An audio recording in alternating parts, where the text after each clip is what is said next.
أعوذ بالله السميع العليم من الشيطان اللعين الرجيم. بسم الله الرحمن الرحيم. الحمد لله رب العالمين، والصلاة والسلام على سيدنا وشفيعنا بالقاس وآله الطيبين الطاهرين المعصومين، ولعنة الله على أعدائهم أجمعين من يومنا هذا إلى يوم الدين. أما بعد فقد قال الله سبحانه تبارك وتعالى في كتابه المبين وهو أصدق الصادقين: يا أيها الناس إنا خلقناكم من ذكر وأنثى وجعلناكم شعوبا وقبائل لتعارفوا إن أكرمكم عند الله أتقاكم إن الله عليم خبير. صلوات بھیجنے ہیں.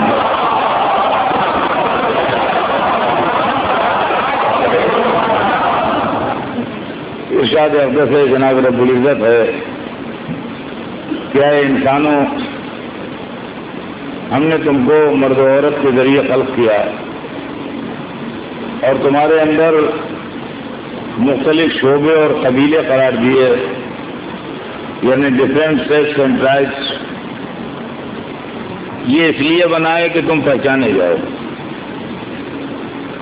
یقیناً اللہ کے نزدیک سب سے زیادہ مکرم، سب سے زیادہ محترم، سب سے زیادہ عزت والا وہ ہے جو سب سے زیادہ اللہ سے ڈرتا ہو.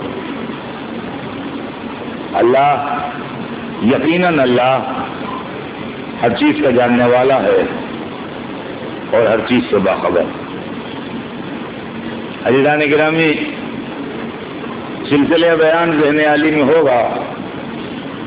ہمارے آپ کے درمیان جو موضوع بحث ہے وہ ہے اسلام اور انسانیت.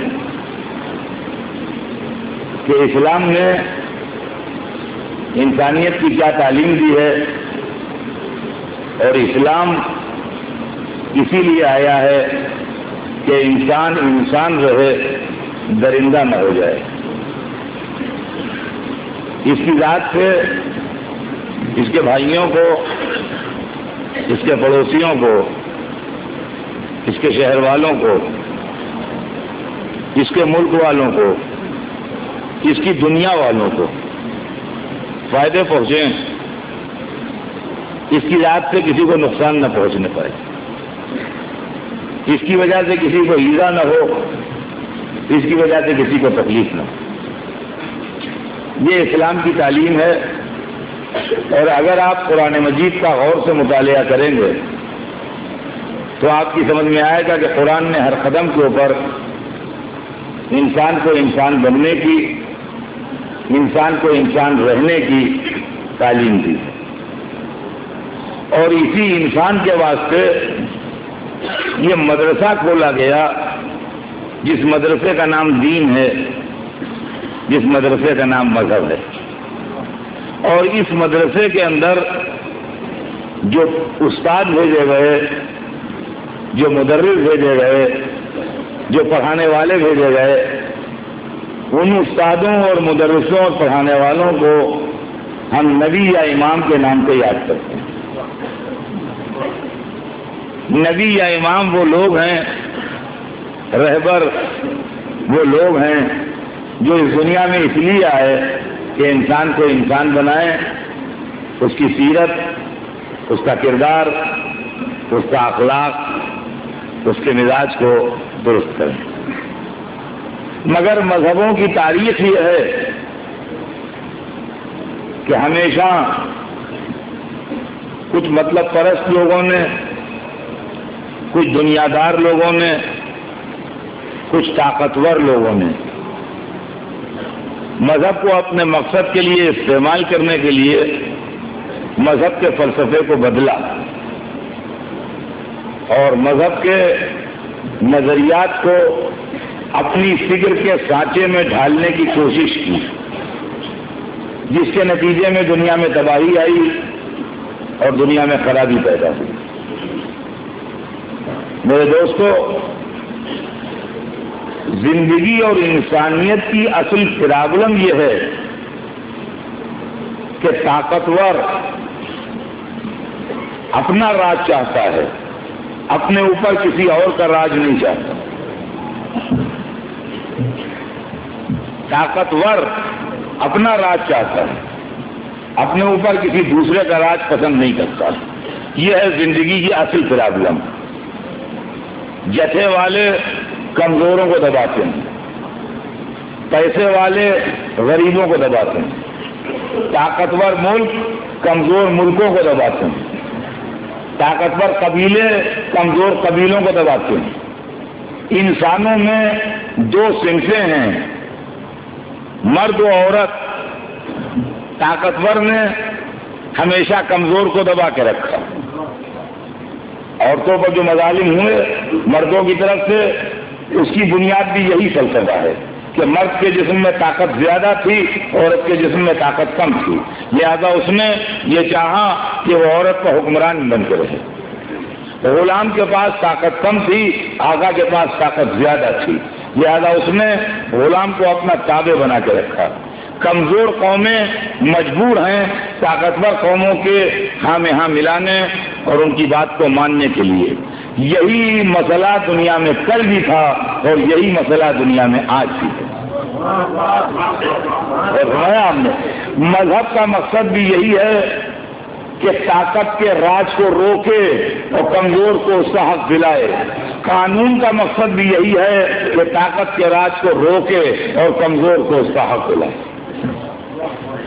دیکھیے، دنیاوی قانون بھی یہی ہے، اور دنیاوی قانون، میں قانون کا ماہر نہیں ہوں مگر کامن سینس کی بات ہے جو آپ سے عرض کر رہا ہوں، کہ قانون کی اسپرٹ بھی یہی ہے کہ کمزور کے اوپر طاقتور زیادتی نہ کرنے پائے۔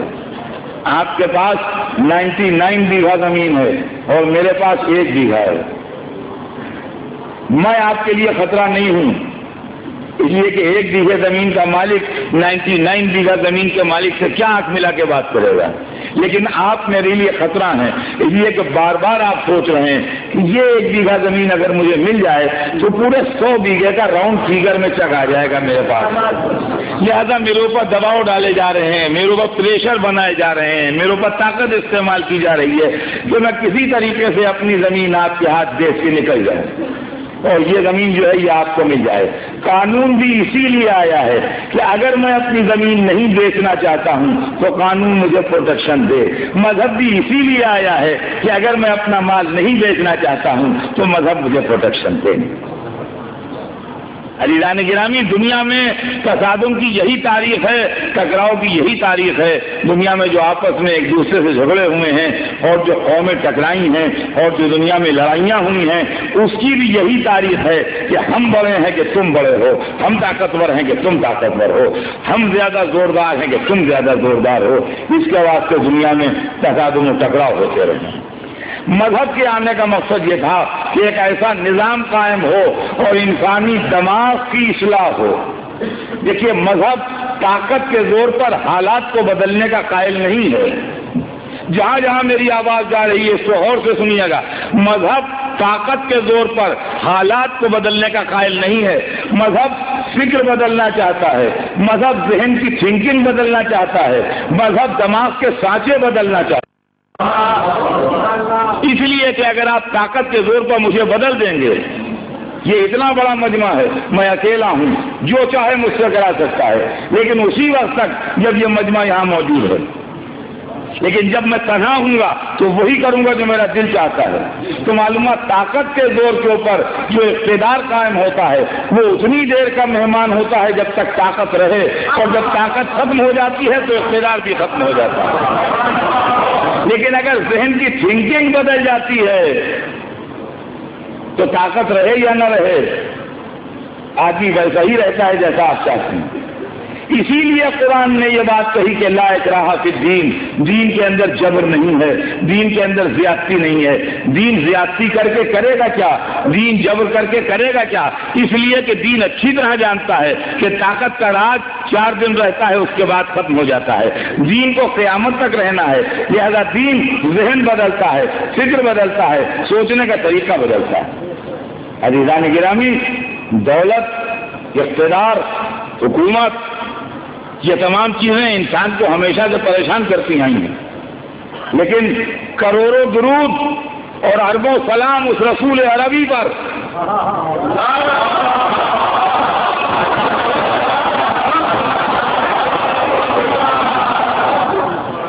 جس نے اپنے سیرت پاک سے، اپنے کردار سے، اپنے اخلاق سے، اپنی تعلیمات سے، اپنی میٹھی زبان سے، اپنے بلند خلق عظیم سے انسان کے ذہن کو بدل دیا۔ دولت کس کو پیاری نہیں ہوتی؟ غربت سے کون نہیں بھاگتا؟ لیکن رسول نے دماغ تبدیل کر دیے تھے۔ دولت مند کو یہ احساس دلایا کہ دولت سب عزت نہیں ہے، غریب کو یہ احساس دلایا کہ غربت ذلت کا سبب نہیں ہے۔ نتیجہ یہ ہوا کہ جب بزم رسول میں ایک غریب آن کے بیٹھا اور ایک دولت مند نے اپنے قیمتی ابا کا دامن کھینچا تو رسول نے اس کی دولت تقسیم نہیں کرائی، اس لیے کہ دولت تقسیم کرا دینا پرابلم کا حل نہیں تھا۔ دولت تقسیم ہو جاتی، لیکن جب اس کو پھر موقع ملتا تو اس سے چوگنی دولت کما کے ڈال دیتا ہے۔ رسول نے یہ نہیں کہا کہ اپنا ایک پیسہ بھی اس کو دے دو، بلکہ نگاہ حقارت سے اس کو دیکھ کے کہا کہ کیا تو یہ سمجھتا ہے کہ تیری دولت اسے مل جائے گی یا اس کی غربت تجھے لگ جائے گی؟ اس کا ذہن بدل گیا، اس نے سوچا کہ دولت میری عزت کا سبب نہیں بنی، اس کی غریبی اس کی ذلت کا سبب نہیں بنی۔ جب فکر بدلی تو حالات بدلے۔ دیکھیے، سرمایہ کی تقسیم کا فلسفہ جو دنیا کے پاس ہے وہ اسلام کے پاس تھوڑا الگ ہے۔ دنیا کے پاس طاقت کے ذریعے سرمایہ کی تقسیم ہے، اسلام کے پاس فکر کے ذریعے سرمایہ کی تقسیم ہے۔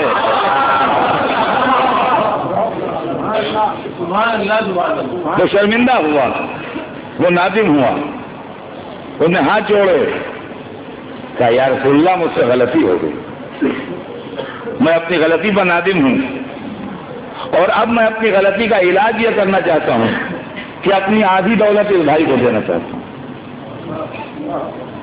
ایک مالدار کی آدھی دولت مل رہی ہے ایک غریب کو جس کے جسم پر ثابوت کپڑے بھی نہیں ہیں، میں اپنی آدھی دولت اس کو دینا چاہتا ہوں۔ رسول نے اس کے اس عمل کے اوپر اس کی کوئی تعریف نہیں کی، بلکہ کہا ٹھیک ہے اگر تو ایسا سوچتا ہے تو اس سے بھی تو پوچھ لے کہ یہ راضی ہے کہ نہیں۔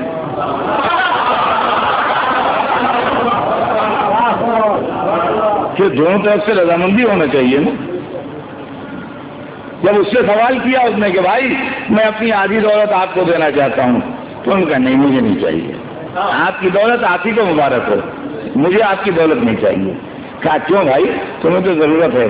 کہا میں ایسی دولت لے کے کیا کروں جو انسان میں غرور پیدا کر دے۔ کہا ہم نے اسلام نے فکر بدل دی، اسلام نے سوچنے سمجھنے کا طریقہ بدل دیا۔ مال کے اندر جو فرق ہے وہ یہ ہے، اسلام کے اندر غلامی، اللہ اکبر، نہ پوچھیے غلامی کتنی دردناک بیماری ہے۔ سب انسان آزاد ہیں، یہ غلام بیٹھا ہوا ہے، ان کا آپ فلاں صاحب ہیں، آپ فلاں صاحب ہیں، آپ فلاں صاحب ہیں، یہ غلام ہے، یہ غلام ہے، یہ غلام ہے۔ تو غلام ہر وقت ڈنگ مار رہی ہے غلامی انسان کے، وہ انسانیت کی توہین کر رہی ہے، انسانیت کی ذلت کر رہی ہے، حالانکہ اس کے پاس بھی وہی جسم ہے، وہی دماغ ہے، وہی خون ہے، وہی پیدائش کا پروسیجر ہے، وہی زندگی کا اصول ہے، سب کچھ وہی ہے، مگر سب کچھ وہی رکھتے ہوئے بھی غلام ہے، غلام ہے، غلام ہے۔ اسلام نے غلام کی اس طرح عزت افزائی فرمائی کہ جب مسجد النبی بن کے تیار ہوئی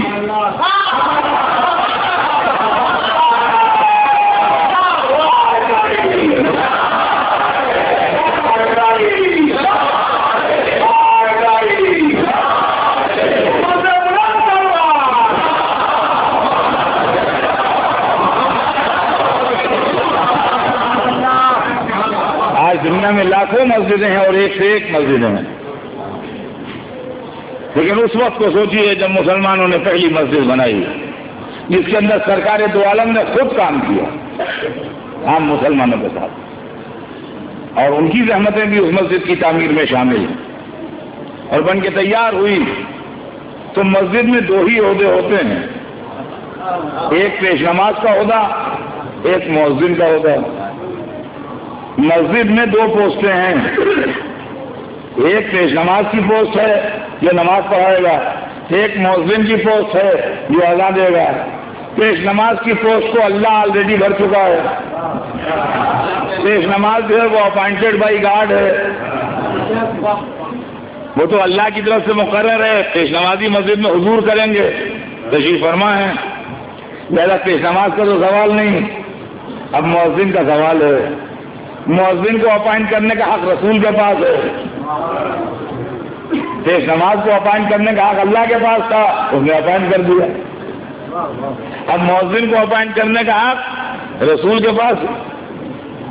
مسجد بھری بھی ہے, ہر ایک بیٹھا ہوا ہے, عرب بھی ہیں, مالدار بھی ہیں, گورے بھی ہیں, آزاد بھی ہیں, خاندانی بھی ہیں, بڑے لوگ بھی ہیں, سبھی بیٹھے ہوئے ہیں. اور نماز کا وقت آ رہا ہے, ذرا دیر میں اذان ہونے والی ہے. نگاہ رسالت میں دیکھا, ہر ایک چہرے پر نظر گئی, مگر نہ چہرے دیکھے, نہ رنگ دیکھا, نہ خاندان دیکھا, ہر ایک کا دل دیکھا. ایک کالے غلام کا دل نور ایمان سے جگمگا رہا تھا.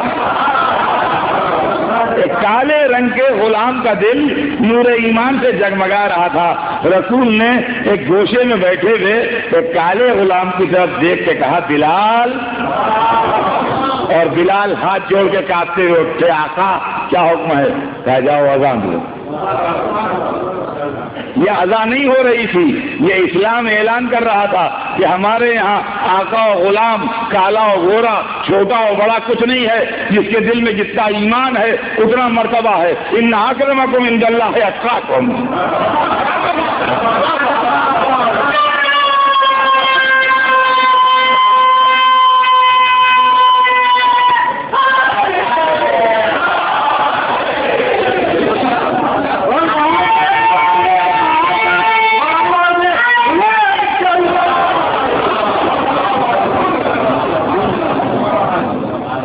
بلال نے اذان دی. بلال عرب نہیں تھے, نان عرب تھے, افریقن تھے.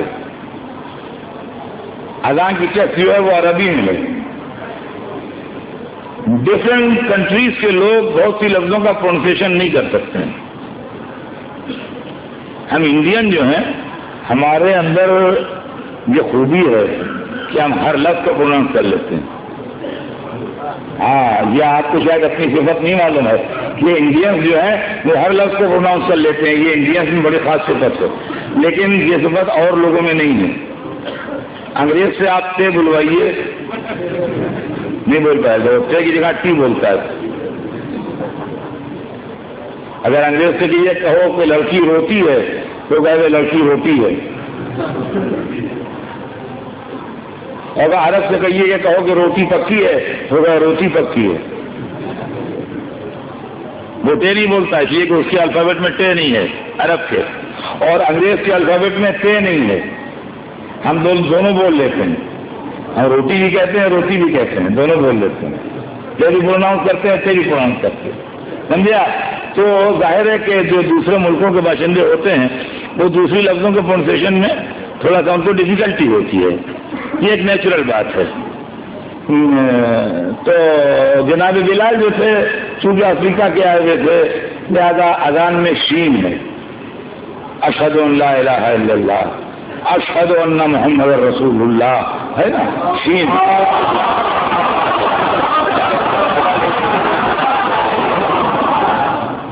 وہ افریقن تھے تو ان کے علاقے میں شاہ جو تھا وہ سا کی طرح بولا جاتا تھا, وہ نہیں بول پاتے تھے. تو اب جب انہوں نے ان لفظوں کو پروناؤنس کیا تو وہ یوں پروناؤنس کیا کہ اشہد ان لا الہ الا اللہ, اشہد ان محمد رسول. تو بعض عربوں نے یہ بات ایک اعظم رسول سے کہی کہ یا رسول اللہ دیکھیے یہ کیسے بول رہے ہیں، اسلام دل دیکھ رہا ہے، یہ لہجہ دیکھ رہے ہیں، یہ لہجہ دیکھ رہے ہیں، اسلام دل دیکھ رہا ہے۔ بلکہ یہی فرق ہے مذہب میں اور دنیا داری میں۔ بس جیسے ان کا کہ یہ سین کو سین کی طرح بول رہے ہیں، ویسے رسول نے جھڑک دیا، ارے تم شین کی بات کیے پھرو، سین و بلال شین عند اللہ، بلال کی زبان جو سین نکل رہا ہے وہی اللہ کے نزدیک شین۔ غلام کا مسئلہ ختم، کیا کیسا غلام کیسا آقا۔ اور آگے بڑھیے، خدا کی قسم کی تعلیم اگر آگے بڑھے گی اور یہ سلسلہ کنٹینیو ہوگا تو شہنشاہی درباروں میں نہ ملے گا آپ کو، بادشاہوں کے محلوں میں نہ ملے گا آپ کو یہ سلسلہ۔ انسانیت کی یہ عزت افزائی اگر ملے گی تو محمد و آل محمد کے گھرانے میں ملے گی۔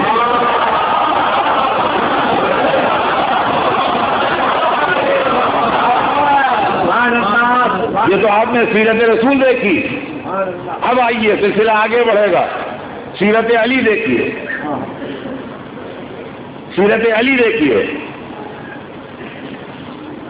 غلام ساتھ میں ہے، اقتدار کا زمانہ ہے، کوفے میں نئے نئے آئے ہیں، جو کرتا مولا علی کے جسم کا ہے بہت پرانا ہو گیا ہے اور بہت بوسیدہ ہو گیا ہے، اب یہ کرتا پہننے کے لائق نہیں ہے، اس میں پیوند بہت لگ چکے ہیں، یہ بہت سل چکا ہے، ایک نیا کرتا چاہیے۔ ایک دکان پہ جاتے ہیں دیکھتے ہیں تشریف لے آتے ہیں باہر، دوسری دکان پہ جاتے ہیں دیکھتے ہیں باہر تشریف لے آتے ہیں، ایک کرتا خریدنا ہے، دو کرتے خریدنا ہے، کہیں تو خرید لیجیے۔ جب دو چار دکانوں پر گئے اور وہاں سے نہ خرید کے باہر آ گئے تو جو ساتھ میں لوگ تھے ان کا یہ علی کرتا ہی تو خریدنا ہے، کہیں تو خرید لیجیے۔ ہاں تو کس چیز کی تلاش ہے آخر؟ کیا میں ایسا دکاندار چاہتا ہوں جو مجھے پہچانتا نہ ہو، تاکہ میرے عہدے کی وجہ سے قیمت میں کمی نہ کرے۔ سوچیے خدائی، میرے عہدے کی وجہ سے قیمت میں کمی کر کے نہ بتائے۔ خیر ایک دکان کے دار کے لب و لہجے سے اور چہرے مہرے سے اندازہ ہوا کہ وہ پہچانتا نہیں، اس سے سودا ہوا، دو کرتے خریدے گئے، ایک عمدہ کرتا قیمتی کرتا اچھا کرتا اور ایک معمولی کرتا موٹے کپڑے کا کرتا۔ دو کرتے خرید کی دکان سے باہر نکلے، اب جب تقسیم کا وقت آیا تو جو عمدہ کرتا تھا وہ غلام کو دے دیا، یہی کمبر جن کا نام بار بار آپ سنا کرتے ہیں، انہی کو عمدہ والا کرتا جو تھا بہترین وہ ان کو دے دیا، اور وہ معمولی والا کرتا جو تھا کہا یہ ہم پہن لیں گے۔ یہ معاملہ اتنا عجیب ہوا کہ علی کے ساتھیوں کو حیرت ہو گئی۔ دیکھیے میں نے بڑا قیمتی جملہ کہا ہے کہ علی کے ساتھیوں کو حیرت ہو گئی، اس لیے کہ علی کے ساتھی معمولی نہیں ہوتے ہیں۔ علی کے ساتھی حیرت میں پڑ گیا کہ یار یہ کیا کر رہے ہیں آپ، یہ کیا کر رہے ہیں آپ، یہ والا کرتا غلام کو دے رہے ہیں، یہ اپنے لیے رکھ رہے ہیں۔ اگر کوئی ہمارا ایسا آدمی ہوتا تو کہتا بھائی ہم غلام کو اچھا کھلاتے ہیں، اچھا پہناتے ہیں۔ دیکھیے سامنے کا جواب ہے، سامنے کا جواب ہے کہ ہم غلاموں کے لیے اس کا قائل نہیں ہے کہ وہ معمولی پہنے، ہم غلاموں کو اچھا کھلاتے ہیں، اچھا پہناتے ہیں۔ غلام کہہ کے اچھا کرتا پہنا تو دیتے علی اور وہ پہن بھی لیتا، مگر جب تک وہ قیمتی کرتا جسم پر رہتا یہ احساس زنگ مارتا رہتا کہ تم غلام ہو اس لیے اچھا ملا ہے، غلام ہو اس لیے اچھا ملا ہے، غلام ہو اس لیے اچھا ملا ہے۔ صدقے جائیے علی کے غلامی کا نام ہی نہ لیا، ارے وہ جوان جہان ہے اس کے پہننے کے دن ہے، میں بڈھا ہوا میرا کیا۔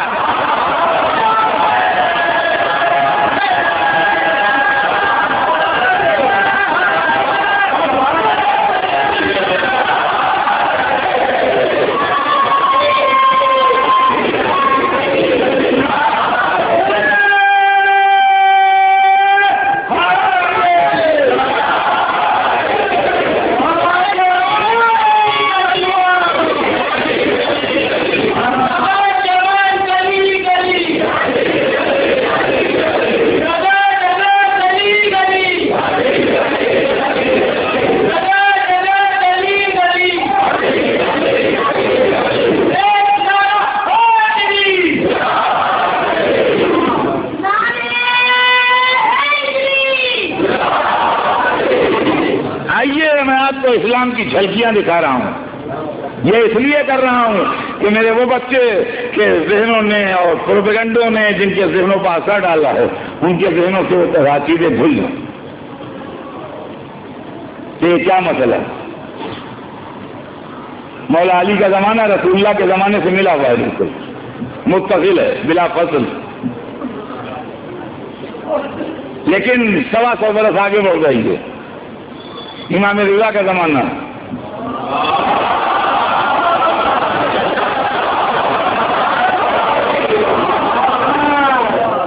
ملوکیت اسلام کے دل میں اپنے پنجے گڑو چکی ہے. بنی عباس کا اقتدار کلائمیکس پر ہے. اسلام ملوکیت کی شکل میں تبدیل ہو چکا ہے، مگر نہیں بدلے ہیں تو محمد کے گھرانے والے، نہیں چینج ہوئے ہیں تو وہ لوگ کہ جن کے اوپر دین کی ذمہ داری. مامون رشید نے امام رضا کو ولی عہدی عطا کی اور دعوت ہوئی ہے ولی عہدی کے دن رات کو. ڈنر ہے، شاہی محل عالی شان، شاہی محل کا بینکوٹ ہال جس کے اندر دنیا کے حیوان نعمت چنی گئی.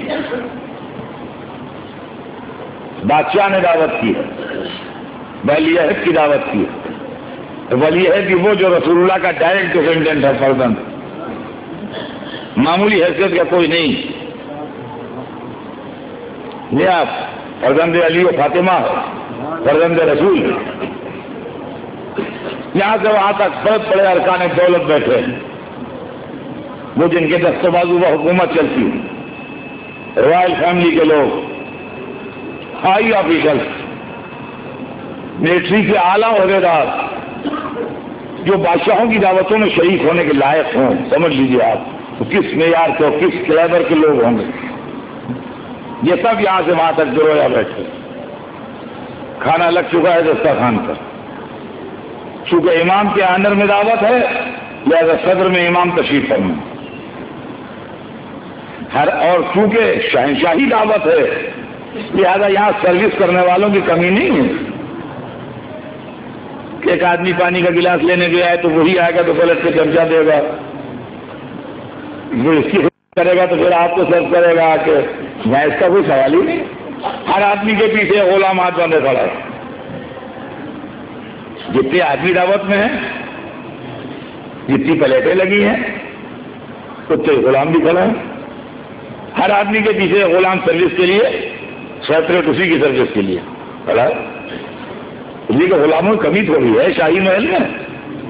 کتنے غلام چاہیے؟ ہر آدمی کے پیچھے غلام کھڑا ہے.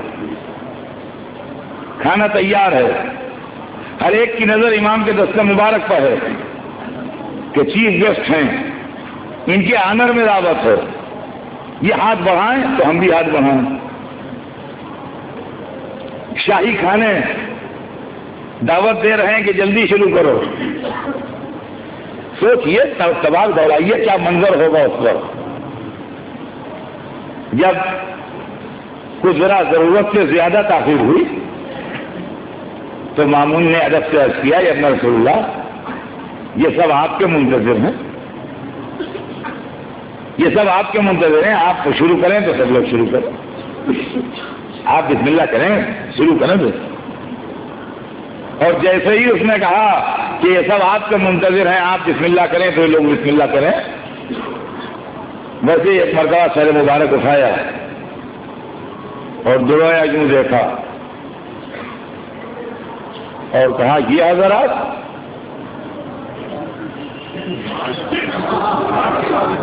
غلام گھڑے سے ہاتھ باندھے ہوئے، غلام گھڑے میں سے ہاتھ باندھے ہوئے.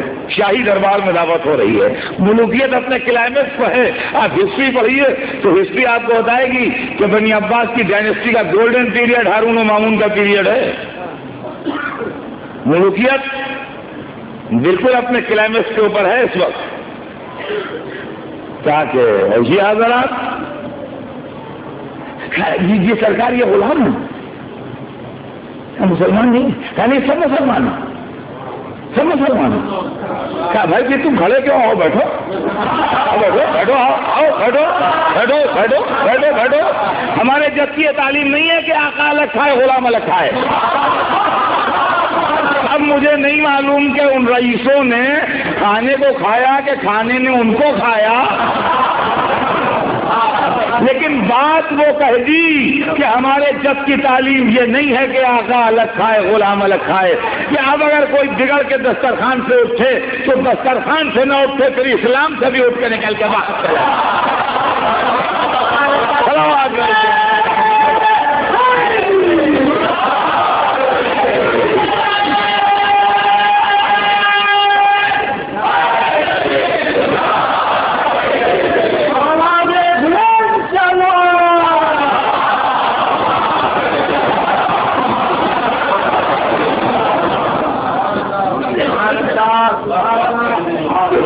کنیزی، خدا کی قسم کنیزی، ایک گھر میں خادمائیں جن کو انسان نہیں سمجھا جاتا، لیکن یہی کنیزی اگر اہل بیت کے گھر میں آتی ہے تو تقسیم کار یوں ہوتی ہے کہ جب فضا عطا کی جاتی ہیں جناب سیدہ کو تو بیوی فرماتی ہیں ٹھیک ہے فضا، ایک دن گھر کا کام تم کرو گی میں آرام کروں گی، ایک دن گھر کا کام میں کروں گی تم آرام کرو۔ یہ ہے اسلام کی تعلیم۔ اور اس کے بعد جب سلسلہ آگے بڑھتا ہے تو ہم کو یہ نظر آتا ہے کہ انسان جو میدان جنگ کا کھڑا ہوتا ہے، جو لشکروں کو قاتل میں نہیں لاتا، جو لاشوں کے درمیان سے ہنستا ہوا گزر جاتا ہے، جو کٹے ہوئے سر اور انسانی جسموں کے ٹکڑوں کو دیکھ کے متاثر نہیں ہو جاتا ہے، جس کے سامنے اس کی تلوار کی دھار کے اثر سے میتیں تڑپا کرتی ہیں، اس کا دل سخت ہو جاتا ہے، اور پھر کسی یتیم کا آنسو یا کسی بیوہ کی ٹھنڈی سانس اس کا اثر کرے، یہ نہیں ہوتا ہے۔ فاتح خیبر حیدر کرار ایک راستے سے گزر رہے ہیں، دیکھا ایک کالی حبشی کنیز کھڑی رو رہی ہے، علی کے قدم رک گئے، کنیز خدا کیوں رو رہی ہے؟ کس نے تجھ کو ستایا ہے؟ کس نے تجھ پر ظلم کیا ہے؟ عزیزان گرامی، یہ اسلام ہے۔ بے گناہوں کو مارنا اسلام نہیں ہے، غریبوں کے آنسو دیکھ کے رک جانا اسلام ہے، خونخواری اسلام نہیں ہے، دلداری اسلام ہے۔ علی رک گئے، فاتح خیبر رک گئے، جو اکیل لشکروں کو پیچھے ڈھکیل دیتے تھے وہ رک گئے ایک حبشی کنیز کو روتے دیکھ کے، اور بڑے پیار سے محبت سے ہمدردی سے پوچھا کنیز خدا کیوں رو رہی ہے؟ کہ اپنی بدنصیبی پر رو رہی ہیں۔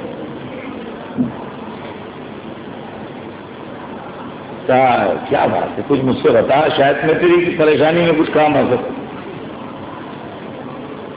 کہا میرا مالک بہت ظالم آدمی ہے، مجھے مارتا ہے۔ تم نے کھجوریں منگائی تھیں، میں اس دکاندار کے یہاں سے لے گئی تھی، اس کو پسند نہیں آئی، انہوں نے جا کے واپس کر کے آئے، یہ واپس نہیں کر رہا ہے۔ اب میں واپس جاؤں گی اور یہ کہوں گی کہ واپس نہیں کر رہا ہے تو وہ الٹا مجھے کو مارے گا، اس کا تو کوئی بگاڑ نہیں پائے گا، مجھے کو مارے گا، تو میں اپنی تقدیر پر رو رہی ہوں۔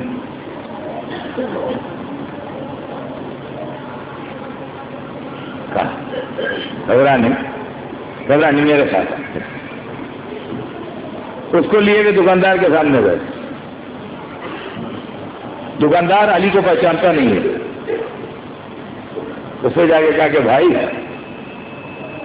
اگر تیرا مال خراب نہیں ہوا ہے اور کم نہیں ہوا ہے دیکھیے دو شرطیں لگائیں، دو شرطیں لگائیں. فرمایا اگر تیرا مال خراب نہیں ہوا ہے اور کم نہیں ہوا ہے تو اس کے حال پر رحم کر، واپس کر لے. بڑی نرمی سے، بڑے پیار سے، بڑے نرم لہجے میں اس سے کہا. وہ اکھڑ دماغ کا عرب، تم کون ہو ہمارے کاروباری معاملے میں بولنے والے؟ ہم نہیں واپس کرتے. دکاندار کی گرم آواز جو ہوئی تو پڑوس کے دکاندار نے دیکھا، دکاندار کی آواز جو اونچی ہوئی اور گرم آواز میں اس نے جواب دیا تو پڑوس کے دکاندار نے گردن نکال کے دیکھا کیا معاملہ ہے، کس سے جھگڑا ہو رہا ہے. وہ پہچانتا تھا، وہ دکان سے کودا ہو، کیا کر رہا ہے، کس سے بات کر رہا ہے، یہ علی ہے، کیا بات ہے. وہ تو اس کا دم نکل گیا، اس لیے کہ خالی خلیفہ ہی نہیں ہے، فاتح خیبر بھی ہیں. ہاں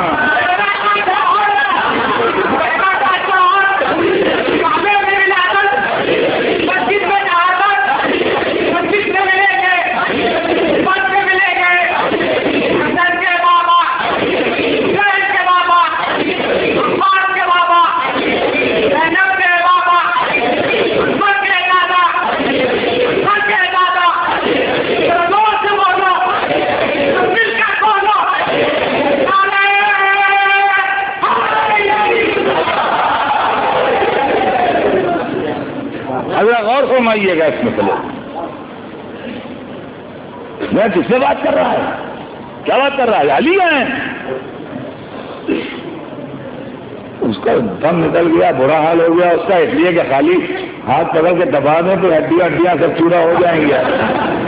ہاں تو کوئی ہڈیاں کلائی کی باقی نہیں رہیں گی، 4 فریکچر ہو جائیں گے. مجھے معاف کر دیا، میں غلام خدا معاف. وہ گڑگڑانے لگا. اچھا وہاں مولا کوئی ڈانٹ پٹکاٹ تو رہے ہی نہیں تھے. کہا کہ بھائی معافی یہی ہے کہ لوگوں کے ساتھ اچھا معاملت کیا کرو، اگر تو لوگوں کے ساتھ اچھی ڈیلنگ کرے گا تو ہمارے سمجھ لے ہم نے معاف کر دیا. اس کے مالک کو بلایا تو بھائی رحم کر، تو اس پر رحم کرے گا خدا تجھ پر رحم کرے گا. تو بے شک اس کا حاکم ہے مگر یہ سوچ لے خدا تجھ پر حاکم، یہ سمجھ لے. تو عزیزان گرامی یہ اسلام ہے، یہ اسلام ہے. کنیزوں کے ساتھ، غلاموں کے ساتھ، عورتوں کے ساتھ. کہتے ہیں اسلام میں عورت آج بھی قیدی ہے، کھلا ڈمک ہے. یہ پروپیگنڈا ہے عزیزان گرامی دشمنان اسلام کا کہ عورتوں کے ساتھ اسلام نے ظلم کیا ہے، عورتوں کے ساتھ اسلام نے ظلم کیا ہے. یہ مغربی پروپیگنڈا ہے کہ عورتوں کے ساتھ یہ زیادتی ہے، عورتوں کے ساتھ وہ زیادتی ہے. عورتوں کے ساتھ زیادتی نہیں ہے، عورتوں کے ساتھ زیادتی وہ لوگ کرتے ہیں جو عورتوں کی ہمدردی کا دم بھرتے ہیں. عورتوں کے ساتھ زیادتی وہ کرتے ہیں جو عورتوں کی ہمدردی کا دم بھرتے ہیں. اسلام نے عورت کو جو عزت دی ہے، اسلام نے عورت کو جو وقار دیا ہے، اسلام نے عورت کو جو مرتبہ دیا ہے اس کی مثال نہیں ہے دنیا میں. اسلام دین انسانیت ہے. انسانیت کے 2 پہیے ہیں، ایک کا نام عورت ہے، ایک کا نام مرد ہے.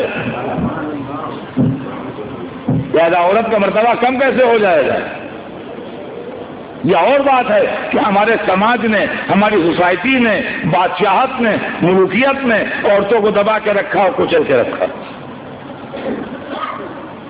لیکن جو اسلام نے عورت کو درجہ دیا ہے اور جو اسلام نے عورت کو مرتبہ دیا ہے، کبھی آپ نے سوچا کہ عورت کا کتنا بڑا مرتبہ ہے اسلام میں اور کتنا بڑا درجہ ہے؟ یہ پروپیگنڈا ہے کہ مسلمان تو عورت کو قیدی بنا کے رکھتے ہیں، وہ تو چادر اڑا کے رکھتے ہیں، وہ تو بجلی کی چڑیا بنا کے رکھتے ہیں. یہ سارے پروپیگنڈے ہیں. اور جواب کیسے دیا جائے؟ ایک آدمی بول رہا ہے تو ہر ریڈیو کھلا ہے، ہر ٹی وی کھلا ہے، ساری دنیا میں اس کی آواز جا رہی ہے. ہم بول رہے ہیں تو مسجد کے اندر ہی سب لوگ نہیں سن پا رہے ہیں. تو اگر برابر کا جواب ہو کئی برابر کا جواب ہو تو جتنی دور آپ کی آواز پہنچے اتنی دور ہماری آواز پہنچے، تب تو سوال جواب میں مزہ ہے. اور ہماری آواز تو مسجد کی چاردیواری کے اندر گھٹ کے رہ گئی اور آپ کی آواز پوری دنیا میں پھیل گئی، تو سوال جواب کہاں؟ سوال جواب کہاں؟ مگر یہ چادریں اڑاتے ہیں جنگلی ہیں. میں اپنے بچوں سے کہوں گا، میں اپنے نوجوانوں سے کہوں گا، میں اپنی بیٹیوں سے بھی کہوں گا کہ آپ ان پروپیگنڈوں میں نہ آئیے. آپ کے مذہب میں اور آپ کے گھر میں جو آپ کی عزت ہے وہ باہر نہیں ہے، اور جو آپ کی عزت کا دم بھرتے ہیں وہ مخلص نہیں ہیں آپ کے. اس لیے کہ یہاں ہم پر یہ اعتراض ہے کہ یہ تو جنگلی ہیں، یہ تو عورت کی عزت نہیں کرتے ہیں. ہم چادر اڑاتے ہیں تو ہماری یہاں عورت کی عزت ہے، آپ کی آپ بہت عزت ہے. ہمارے خیال میں آپ عورت کی توہین کرتے ہیں. یہ کہ آپ اس کے جسم کو اپنی تجارت کی نمائش کا ذریعہ بناتے ہیں. آپ کو شرٹ بیچنا ہے، آپ اس کے جسم کی نمائش کر رہے ہیں. آپ کو موزے بیچنا ہے، آپ اس کے جسم کی نمائش کر رہے ہیں. آپ کو کاسمیٹکس بیچنا ہے، آپ اس کے جسم کی نمائش کر رہے ہیں. ہمارے خیال میں اس سے زیادہ عورت کی توہین نہیں ہے کہ تاجر اپنی تجارت چمکانے کے لیے اس کے جسم کو نمائش کا پیس بنائے ہیں. کیوں صاحب؟ اور رہ گیا ہے کہ آپ ان کے ساتھ قدم ملا کے نہیں چل پائیں گے، ہم آپ کو بتاتے ہیں. اس لیے کہ ایشین کلچر اور پس منظر اور ہماری کلچرل ہیریٹیج اور ہے اور ان کی اور ہے. میں اس کو بڑی بحث کرنے کے لیے تیار ہوں. یہ ممبر پر اور یہاں اس کی ڈیٹیل میں بات نہیں ہو سکتی، لیکن جس کا دل چاہے مجھ سے بات کرے. ہماری کلچرل ہیریٹیج ایشینس کی اور ہے، ان کی اور ہے. ہمارا پس منظر اور ہے، بیک گراؤنڈ اور ہے، ان کا اور ہے. سمجھے آپ ان کے ساتھ قدم ملا کے نہیں چل سکتے. اس لیے کہ خالی چادر اتار دینے سے تسکین نہیں ہوگی. انہوں نے اپنے ساحلوں پر بنام تہذیب اس کے جسم کا ایک ایک تار اتار لیا. آپ کہاں تک ان کے ساتھ چلیے گا؟ کس حد تک مہذب بنیے گا؟ اور اس کے بعد بھی جنگلی ہم ہیں جو چادر اڑاتے ہیں. سویلائزڈ وہ ہیں جو اپنے ساحلوں پر ننگا گھماتے ہیں. وہ جانے تہذیب ہیں، ہم انکلچرڈ ہیں، انسویلائزڈ ہیں، جنگلی ہیں. تو اب فیصلہ کیسے ہو؟ دنیا دو حصوں میں بٹی ہے. جج ہونا چاہیے تھرڈ پارٹی. جو فریق ہیں اگر انہی میں سے ایک کو جج بنا دیجئے، جو پارٹی ہیں اگر انہی میں سے ایک جج ہو تو انصاف کا فیصلہ ہی نہیں ہوگا. جج کو ہونا چاہیے تھرڈ پارٹی، تیسری پارٹی جو نہ ادھر کی ہو نہ ادھر کی ہو، تاکہ انصاف کی بات کر سکے. تو آپ میں سے جج بنے گا تب بھی اس کو بھروسہ نہیں ہوگا، ہم میں سے جج بنے گا تب بھی بھروسہ نہیں ہوگا. وہ ہم کو جنگلی کہتے ہیں، ہم ان کو جنگلی کہتے ہیں. ہم جنگلی ہیں کہ وہ جنگلی ہیں. تو اب جج تو کوئی بن نہیں سکتا. اب جہاں جانور رہتے ہیں وہاں چل کے فیصلہ کر لیجیے. جنگل میں چلے چلیے ہمارے ساتھ. اگر جانور چادریں اوڑھے گھومتے ہوں تو ہم جنگلی ہیں، اگر ننگے گھومتے ہوں تو آپ جنگلی ہیں.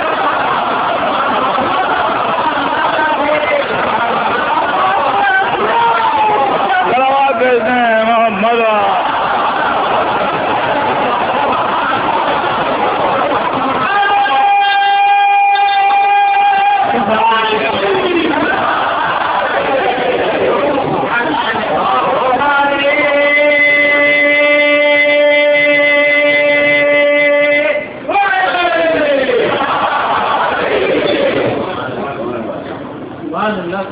اسلام نے جو عورت کو عزت دی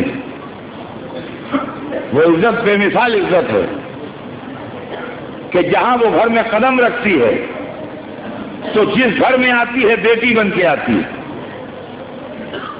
اور جب کسی گھر میں بیٹی آئی تو رسول اسلام کی آواز آئی البنات الرحمہ، لڑکیاں رحمت ہیں. یعنی جب کسی کے گھر میں کوئی عورت داخل ہوئی بیٹی بن کے تو رسول پکارے کہ یہ رحمت ہے. جب بیٹی آئی تو اس کی عزت افزائی یہ کہہ کے کی گئی کہ مبارک ہو تمہارے گھر میں رحمت خدا آئی ہے. اور اس کے بعد تھوڑے دنوں بعد وہ گھر سے جب دلہن بن کے رخصت ہوئی اور اپنے شوہر کے گھر میں پہنچی تو اس وقت یہ کہا گیا کہ یہ زندگی میں تمہاری برابر کی شریک ہے، تمہارے اس سے ایکول رائٹس ہیں، برابر کی شریک ہے تمہاری، یہ شریک حیات ہے۔ اور قرآن مجید نے بڑا خوبصورت جملہ کہا ہے، آپ لاکھوں فلسفے لے آئیے لیکن قرآن مجید کا ایک جملہ جو ہے وہ آپ کے ہر فلسفے میں بھاری نکلے گا۔ یہاں قرآن مجید نے میاں اور بیوی کے رشتے کو یہ کہتے ڈیفائن کیا ہے کہ ہننا لباس لکم وانتم لباس لہننا، تم ان کا لباس ہو وہ تمہارا لباس ہے۔ کہیں پر ڈسکرمنیشن نہیں ہے کہ وہ کم ہیں تم زیادہ ہو، تم کم ہو وہ زیادہ ہیں، وہ تمہارا لباس ہے، تم ان کا لباس ہو۔ لباس آدمی کی عزت کا سبب بنتا ہے، لباس انسان کی ستر پوشی کرتا ہے، لباس انسان کو آرام دیتا ہے، لباس انسان کی شخصیت کی پہچان ہوتا ہے۔ قلنا لباس لکم وانتم لباس لہم، خدا کی قسم اگر میں کیا بتاؤں، یہ آیت عربی میں ہے، ہماری زبان عربی نہیں ہے، ورنہ اس کی بلاغت اور اس کا لطف اور اس کا حسن وہ ہے کہ آدمی پڑھے تو مست رہے اس کے اندر کہ کیا جملہ قرآن نے ارشاد فرما دیا، ہننا لباس لکم وانتم لباس لہن، تو تمہاری عزت افزائی کا سبب ہیں، تم ان کی عزت افزائی کا سبب، وہ تمہارے لیے صدر پوشی ہیں، تم ان کے لیے صدر پوشی، وہ تمہاری عزت بچانے والیاں ہیں، تم ان کی عزت بچانے والے۔ کس طرح میں اس کا ترجمہ کر دوں اور کس طرح میں اس مضمون کو کنوے کر دوں آپ تک جو اس آیت مبارکہ کے اندر۔ تعزیران گرامی، یہ عورت ہے جب بیوی بنتی ہے، جب بیوی بنتی ہے تو زندگی میں برابر کی شریک، اور جب اسی گھر میں ماں بن جاتی ہے، اور جب اسی گھر میں ماں بن جاتی ہے تو پھر یہ عورت مرد کا حاکم بن جاتی ہے۔ یہ بیٹے ہیں ان کے اوپر یہ عورت حاکم ہے، سوائے حکم خدا اور رسول و امام کے اس کا ہر حکم قابل عمل ہے۔ ہاں اگر کہیں حکم خدا اور رسول سے ٹکرا جائے تو بے شک وہ پیچھے رہ جائے، لیکن اگر اس کا حکم خدا اور رسول سے نہیں ٹکراتا تو اس کا حکم کا عمل کرنا واجب ہے۔ یہاں تک کہ مستحبات شرع جو ہیں اس کے اندر بھی ماں کا حکم ماننا واجب ہے۔ مان لیجیے بیٹا تھکا ہوا آیا ہے، نماز شب پڑھنے کا عادی ہے، اگر ماں کہتی ہے مغرب عشاء نہ پڑھو تو وہ تو پڑھنا پڑے گی، اس لیے کہ وہ واجب ہے، وہ تو واجب ہے۔ لیکن اگر وہ کہتی ہے بیٹا اب 10 بجے اب تم سو جاؤ، اگر آج نماز شب نہ پڑھو بہت تھکے ہوئے ہو کل پڑھ لینا، تو آپ نماز شب نہ پڑھیے، آپ ماں نے حکم دیا ہے سو جائیے، ثواب آپ کو سونے میں ہے۔ اللہ ثواب اس میں دے گا کہ ماں کے حکم کی اطاعت کرتے ہوئے آپ سو گئے۔ محبت مادری میں وہ کہہ رہی ہے بیٹا بہت تھک گئے ہو تو اب جاگو نہیں، آدھی رات کے انتظار میں اب تم سو جاؤ، نماز شب کل پڑھ لینا، تو اب نماز شب نہ پڑھیے، سو رہی ہے۔ دیکھیے تعجب میں نہ آئیے گا، اس کی بجائے نماز شب پڑھنا مستحب ہے، ماں کا حکم واجب ہے، جب مستحب واجب سے ٹکرائے گا تو واجب رہے گا آگے، واجب کو پریفرنس ملے گا، یہ ہے معاملہ۔ تو یہ ہے ماں، تو عورت کو وہ عزت ملی ہے خدا کی قسم جو تاریخ کائنات میں کسی کو نہیں ملی، کسی کو نہیں ملی جو عورت کو عزت ملی کہ وہ ماں ہے۔ اور قرآن مجید جب بولتا ہے تو ماں کے لیے خصوصی حکم دیتا ہے، اور وصینا الانسان بوالدیہ، ہم نے انسان کو وصیت کی اس کے ماں باپ کے لیے، یہاں تک تو آیت دونوں کے لیے چلی، والدہ مانے دونوں، ماں اور باپ دونوں، اور اس کے آگے جو آیت بڑھی تو باپ پیچھے رہ گئے، ماں آگے بڑھ گئی، ہمارا تو وہن علی وہن، اس کی ماں دکھ کا دکھ جھیل کے اسے پالتی۔ ہم نے قرآن مجید ماں کے احسانات آپ کو یاد دلا رہا ہے، ماں کی عظمت آپ کو یاد دلا رہا ہے۔ یہ اسلام ہے جس کے اندر ماں جو ہے وہ بیٹے کے اوپر حاکم ہے۔ اور عزیزان گرامی، بس انشاءاللہ زندگی رہی تو بات کل آگے بڑھے گی، آج وقت تمام ہو رہا ہے۔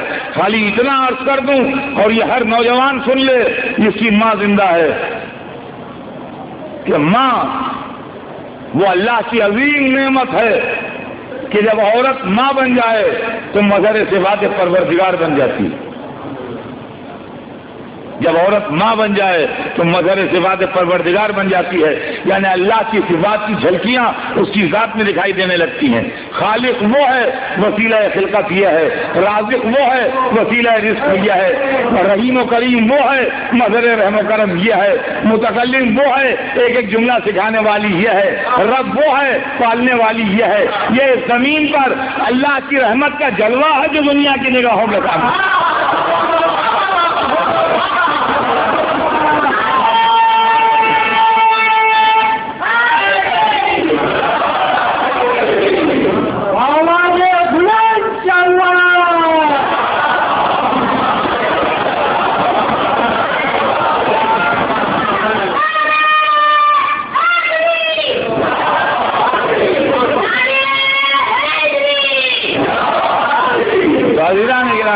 اب بات کل آگے بڑھے گی، صرف اتنا عرض کر دوں کہ اسلام نے غلاموں کو عزت دی، اسلام نے کنیزوں کو عزت دی، اسلام نے کالوں کو عزت دی، اسلام نے عورتوں کو عزت دی۔ اسلام انسانیت کا دین ہے، اسلام ظلم و ستم اور ناانصافی کا دین نہیں ہے۔ اور خدا کی قسم اب بات آخری منزل تک آئی، کل بڑھے گی آگے۔ آج اتنا سنا دوں آپ کو کہ ہم دعا کرتے ہیں اپنی ماؤں کے لیے، جن کی مائیں زندہ ہیں وہ ان کی خدمت کریں، جن کی مائیں نہیں ہیں وہ ان کے لیے دعا مغفرت کریں، اس لیے کہ جو سب مائیں خدمت کرتی ہیں وہ ہماری ماؤں نے بھی کی۔ دنیا کی جتنی مائیں ہیں جو اپنی اولادوں کی خدمت کرتی ہیں وہ سب ہماری ماؤں نے ہمارے ساتھ کی، مگر ایک ایڈیشنل خدمت بھی ہے ان کی، اور وہ یہ ہے کہ انہوں نے اپنی گودی میں پال کے ہمیں محب حسین بنا دیا۔ سلام ہو ان ماؤں پر جنہوں نے اپنے بچوں کو آزادار بنا دیا، سلام ہو ان ماؤں پر جنہوں نے اپنے بچوں کو ماتمدار بنا دیا، سلام ہو ان ماؤں پر جنہوں نے اپنے بچوں کو اہل بیت کا فدائی بنا دیا۔ خدا کی قسم بڑے مرتبے کی ہیں وہ مائیں اور بڑی شان کی ہیں وہ مائیں، انہوں نے اپنے بچوں کو محب اہل بیت بنا دیا۔ اور عزیزان گرامی، ماؤں کے اندر جو جذبہ پیدا ہوا، آپ کو معلوم ہے یہ کیوں پیدا ہوا؟ یہ ایک ماں کی تمنا تھی۔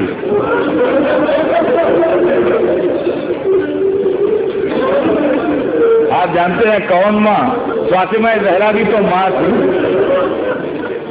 جب خبر شہادت حسین سنی تو سوال کیا، بابا میرے بچے پر روئے گا کون؟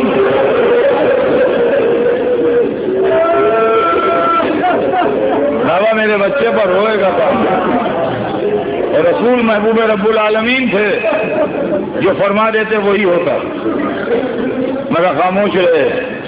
جبرائیل امین نازل ہوئے، ہر کی خدا تو درود و سلام کے بعد ارشاد فرماتا ہے کہ میں ایک قوم پیدا کروں گا جو حسین کی آزاداری کرے، حسین کی ماتمداری کرے گی۔ جب سیدہ نے رونے والوں کا تذکرہ سنا تو اپنے آنسو پھول ڈالے۔ آپ جو یہاں بیٹھے رو رہے ہیں، آپ تسکین دل سیدہ ہیں اور وعدہ پروردگار ہیں، وعدہ پروردگار ہیں اور تسکین قلب فاطمہ ہیں۔ اللہ نے وعدہ کیا ہے کہ میں کروڑ کو پیدا کروں گا جو حسین پر روئے گا اور حسین کی آزاداری کرے گا۔ اور جب سیدہ نے یہ سنا کہ رونے والا کروڑ پیدا ہوگا تو آنکھوں کے آنسو پھول ڈالے۔ عزیزان گرامی، مائیں فاطمہ زہرا بھی ماں تھی، اور اس کے بعد عزیزان گرامی تاریخ عالم میں کربلا وہ واحد واقعہ ہے جس نے فلسفہ بدل دیا۔ دنیا کی سب سے بڑی محبت کا نام ہے ماں کی محبت، جس کو ہماری اردو زبان میں مامتا بھی کہتے ہیں، یعنی ماں کی محبت۔ باپ کی محبت کو کوئی مامتا نہیں، ماں کی محبت مامتا کہلاتی۔ لیکن یہ ماں کی محبت اگر شکست کھا گئی کہیں پر تو وہ حسین کی محبت۔ جہاں ماؤں نے اپنے بچے قربان کیے، وہاں ابن عبداللہ کلبی کی ماں اپنے بیٹے سے سمجھا رہی ہیں، بیٹا کل قربانی آل محمد کا دن ہے، جان دینے میں کبھی نہ کرنا۔ جب حضرت مسلم نے اوسجا کی لاش خیمے میں آئی تو گھر سے چھوٹا سا بچہ نکلا خیمے سے، حسین نے کہا پلٹ جا، تیری ماں کے لیے تیرے باپ کا غم بہت ہے۔ بچے نے ہاتھ جوڑ کہا مولا میری ماں ہی نے تلوار باندھ کے بھیجا، اور بچے نے جا کے نصرت حسین میں سر کٹا دیا۔ اور عزیزان گرامی، وہ مائیں جن کی گودیوں میں ہاشمی بچے تھے وہ بھی کبھی اپنے بچوں پر نہیں روئیں۔ جناب لیلا علی اکبر پر نہیں روئیں، جناب ام فروہ قاسم پر نہیں روئیں، شہزادی زینب اون محمد پر نہیں روئیں، عزیزان گرامی جناب ام البنین جناب عباس پر نہیں روئیں۔ 4 جوان بیٹے کربلا میں شہید ہوئے، مگر سلام ہو اس ماں پر جو کبھی اپنے بچوں پر نہیں روئی۔ ہمیشہ کہا تمہاری رونے والی ماں زندہ ہوں، میں اس کو روں گی جس کی ماں نہیں ہے۔ یہ کہہ کے نعرہ مارا واہ حسینا، آئے میرا حسین، اور در و دیوار سے رونے کی صدا آنے لگی۔ گرامی ایک جملہ سنی اور مجلس تمام کر دوں۔ ویسے تو ہر ماں مظلومہ ماں ہے، مگر کربلا میں ایک ماں وہ ہے کہ جس کے بچوں کا جب تذکرہ ہوتا ہے کسی مذہب کا آدمی بیٹھا ہو تڑپ جاتا ہے۔ ایک تو 6 مہینے کے بچے کی شہادت، جس کے سامنے پہنچ دیا کہ بچہ 3 دن کا پیاسا تھا اور 6 مہینے کا تھا، تڑپ گیا۔ اور ایک 4 برس کی یتیم بچی کا گھٹ کے قید خانے میں مر جانا، جس کے سامنے پہنچ دیا تڑپ گیا۔ عزیزان گرامی آخری جملہ سنیے، مجلس تمام ہو رہی ہے۔ ایک علی اصغر کی شہادت، ایک بی بی سکینہ کی شہادت پورے دنیا پر اثر کر رہی ہے۔ اس کے اندر سب سے دردناک پہلو یہ ہے کہ دونوں بچوں کی ماں ایک تھی، جو علی اصغر کی ماں تھی، وہی سکینہ